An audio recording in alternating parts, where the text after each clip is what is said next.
time to wake up. This is what you need, entertaining and educating. It's Kenny Klein TV.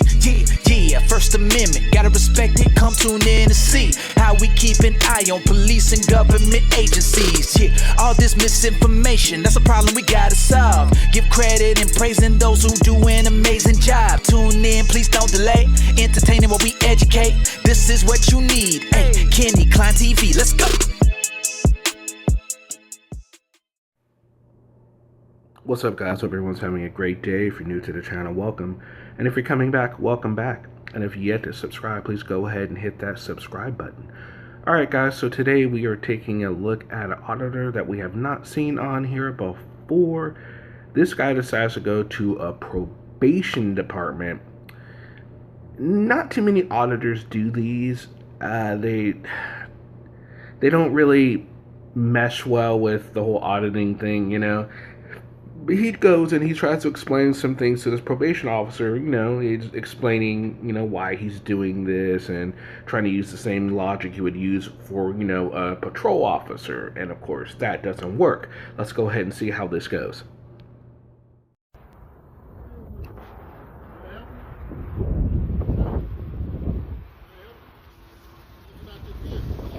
Huh? What's it look like I'm doing? Take a real good look and tell me what it looks like I'm doing. Stop being a weirdo. Okay, what does it look like I'm doing? Okay, thank you, sir. I appreciate that. I appreciate that. Can you help me? Yes, sir. I don't know. I don't think, well, it's not a matter of can you help me. I don't think you will help me. Like, for example, I'm curious what those electronic devices are in the center console.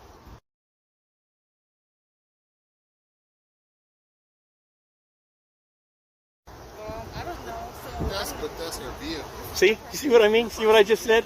See what I just said? It's not a matter of can you help me, it's will you help me? Well, what can we do for you today, sir? I just told you. I was curious about what those electronic devices were in the center console. Do you work for a pro? Why? Huh? Why? Because you're approaching me, asking me questions. Because you're in my car. I'm not in your car. Video. No, I can't get away from your car. Will you get away from my car when I ask you to get away from my car? Not if you're wearing your badge, you won't. You sure as hell won't. Well, I don't know that because you didn't answer me. I don't have a badge. I don't know that because you didn't answer me. So, sir, Yeah. I'm Agent Guillory. Hello, nice to meet you, sir. She's here. This is her vehicle. Okay. And I know you're with the First Amendment. Could be. It's a possibility. It's a possibility. I'm not. So, we already know you can be filming here. This is, of course, public, you know, right here. Yeah, for sure, So, for sure. All she's asking, this is her private property. Yeah.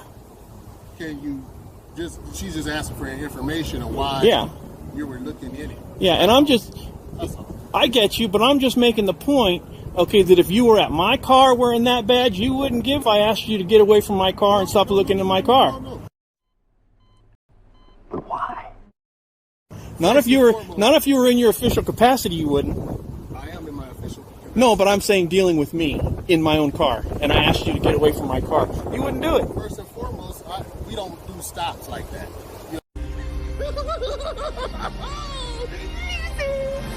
You know, we're parole. You make contact with people. So let's talk about that. We can talk about this all day. Okay, So, let's do that. The role of a parole agent. First and foremost, are you on parole? I don't have to answer that. I'm not going to answer that. That's fine. So basically, we just deal with parolees. Yeah. Now we help their families. Good. We communicate. We're not here to arrest anybody or nothing like that. All we're here to do is help people get on, because once they leave the prison, they're on parole for 3 years. Yeah. Well, actually 2. Uh-huh. Now, new state laws, lucky California. Yeah. So all we do is try to help them to reduce the recidivism rate. Right. That's what we're here for. Now, the cops and stuff like that, different capacity. So, a parole agent and a cop, 2 different things. Yes, we're peace officers, but at the same time, we have different missions. Right, if you right. will. So asking you a question, if you don't mind. So, what do you do? I see the fatigues. Are you prior mint service? No. No prior service? No. Okay. So, I'm in service right now to my country. What do you mean? How? How have you? Oh man, you're just ruining it. Look at my lips. You're ruining it. Ruining. See this camera? I like that. You see that badge? You see me filming that badge with this camera? I'm in service to my country right now. That is your right. But what we want Not only is it my right, I'm sorry for interrupting, but it's my civic responsibility. right, and it's our civic responsibility. If she saw that there was a threat out here, which she did, she don't know you from Sam I Am, and she saw that, hey, there's a guy filming inside my vehicle, and that's all she did was, hey, what's going on? Yeah. And she has that right, just like you had that right to ask. Well, that's true. I didn't call her out of her name or anything like that, or I hope I wasn't disrespectful to her. I was asking some point blank questions, but I don't think I was rude or disrespectful to her. We've been respectful thus far. Yeah. So all I'm just saying, okay, hey, have that if you like to film and stuff like that. But inside her vehicle, that's her personal vehicle. That's all I'm saying. Yeah, I get you. I get you. I mean, it's Right. I'm glad that you're privy of our amendment rights. Right. Because as you see, and I get into politics right now, but some rights are being taken away. Absolutely. We're here to protect the public as well as the Right. parolees, everybody, including you. You're a member of the public. So all she did was just see you out here and say, hey, what's going on? I don't have a problem with anything she did. Yeah. So that's where we're at right now. So she's going to get ready to leave. So we don't want to, if you want to come over and film and everything. Yeah. Yeah, that's your right. But her property, she wants to get in and she wants to take care of whatever she needs to take care of. And we don't want to impede her progress. No. Right. I'll let you go. That's perfectly fine. Like I said, I was just, there's a lot of homeless in this area. I figure, there's a lot of either off-duty or undercover vehicles here. And I just thought it was kind of strange that somebody here at this facility, knowing, having a law enforcement background or being affiliated with law enforcement, would leave those kinds of electronic devices, clearly visible in their car. I mean, and not cover them up. So If you just stay. That's right. Stay. So I was just making a note of that.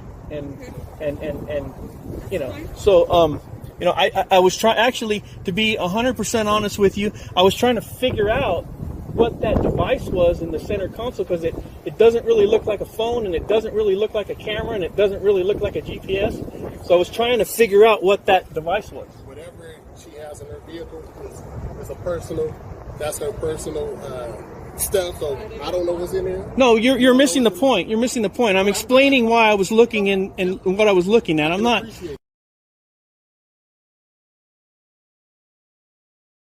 telling her you got to tell me what's in your car. I was just explaining what I was looking at, which I don't normally do. I mean, sometimes I tell police officers to go pound sand, get away from me. I don't want to talk to you no more. So, I believe I'm being, courteous to you, and you're being courteous to me, and I appreciate that. We're just having dialogue. That's all. Yeah, we're just having a conversation, and I was just, explaining to the lady, why I was looking in her car. Notwithstanding the fact that I can look in her car all day long as I want in every other car. And there's nothing illegal about looking in somebody's car. To a certain extent, as long as you're not breaking windows. That's not looking. That's breaking a window. Right. Yeah. So, what else can we do for you? Because time is of the essence. Yeah. Well, you can give me your name and badge number or your ID number. 6866 is my badge number. And your name? Guillory. Appreciate it. I appreciate your professionalism. Coming out here and talking to me. But that's what I'm doing. I'm looking in windows. I've had cops look in my windows before. I told them quit looking in my window. They told me, F you, I'll look in any window I want. Yeah, like I told you, we've already went on the parole. Well, parole and cops, two different things. Again, you're right. But I'm still explaining. But, I'm not here to, tell you go pound sand or go do this and that. Because you're free. Absolutely. And we can respect that. Absolutely. So that's where we're at right now. So we good? Oh, absolutely. And if you're going to go that way, I'll get my OPDMD out of your way. So, if that's not in your way, I'll move that for you out of the way. Well, thank you and appreciate you. Well, I appreciate you. All right, so there you are. That didn't go very well at all for our auditor. He was trying to use the same explanations for a cop. Well, if you saw me, probation officers don't normally pull people over. They don't do the same thing patrol officers do. So you trying to explain it like he's a patrol officer just makes you look pretty, not knowing what you're talking about, buddy. I thought the probation officer handled the situation great, de-escalated the situation. You could kind of tell with the way the voice inflections of the auditor that he was getting a little bit excited. The parole officer, of course, quickly calmed the situation down. The lady didn't make it too big of a deal. Everyone was real respectful towards each other, which is a surprise.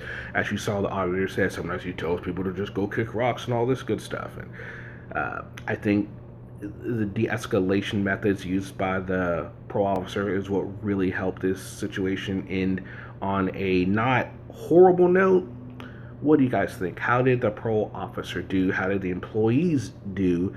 And how did the auditor do, aside from being an utter creep for going in windows and then of course wondering what kind of electronics this person has? That's none of your business. That's none of your concern. Why is that even? Who cares? Unless you want to buy one or something like that, but I highly doubt it's because of that. No, he's trying to give some sort of reasoning when the only reasoning is you're a creep. Pretty much, plain and simple. Alright guys, let me know what you think. Alright guys, peace.